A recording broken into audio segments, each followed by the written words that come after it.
In the darkest days of World War II, when air raid sirens howled and cities burned, Britain's spirit never broke, and one powerful reason was the strength of its culture. Music, film, and radio became essential weapons on the home front, lifting morale, providing comfort, and uniting people across class and region. These forms of entertainment offered more than distraction. They became a vital part of Britain's psychological defense against fear, loss, and fatigue. Music, songs of hope and resilience. Music during the war was everywhere, in shelters, factories, barracks, and living rooms. The most iconic voice of the era was Vera Lynn, affectionately known as the force's sweetheart. Her heartfelt songs like "We'll Meet Again," "The White Cliffs of Dover," "There'll Always Be in England," became emotional lifelines for soldiers abroad and families waiting at home.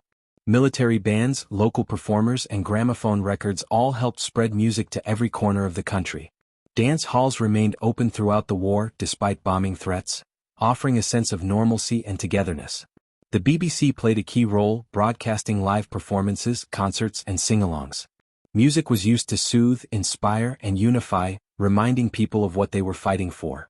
Film, stories that stirred the soul. British cinema played a vital role in wartime propaganda and morale. Films served several purposes: entertaining people during long blackouts and bombing raids, inspiring patriotism and support for the war effort, educating the public about wartime responsibilities.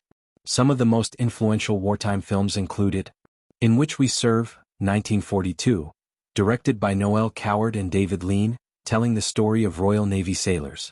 Mrs. Miniver, 1942. Though American-made, it powerfully depicted British civilian courage during the Blitz. Went the Day Well? 1942. A gripping drama imagining a German invasion of an English village.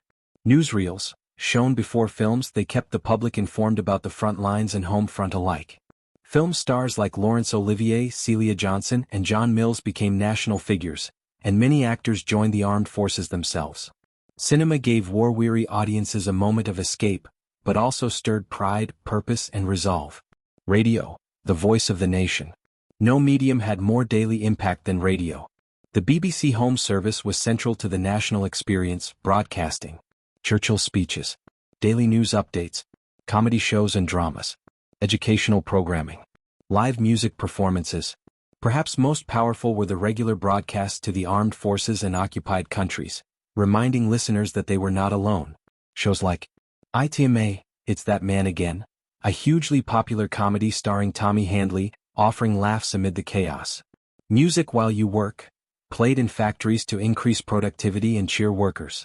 Workers' Playtime, a lunchtime variety show performed live in factories around the UK. Radio provided companionship, continuity, and comfort, even when families were separated and bombs fell nearby. Cultural propaganda and unity.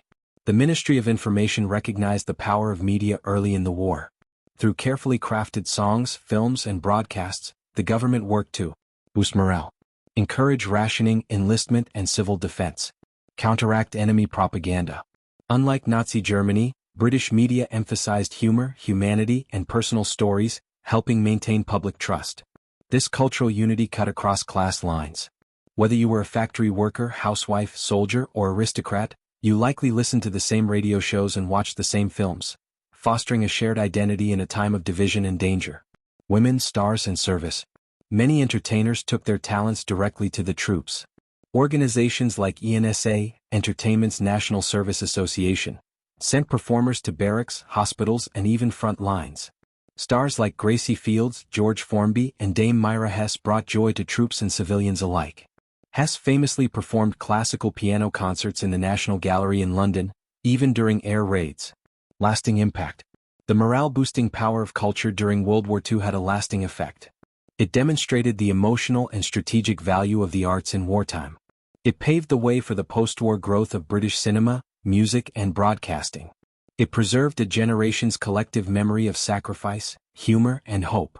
British music, film, and radio were not luxuries, they were necessities. They sustained the national spirit, brought laughter amid tears, and reminded people what they were fighting to protect. In an age before the internet or TV, these media were the heartbeats of wartime Britain, resilient, creative, and unbreakable.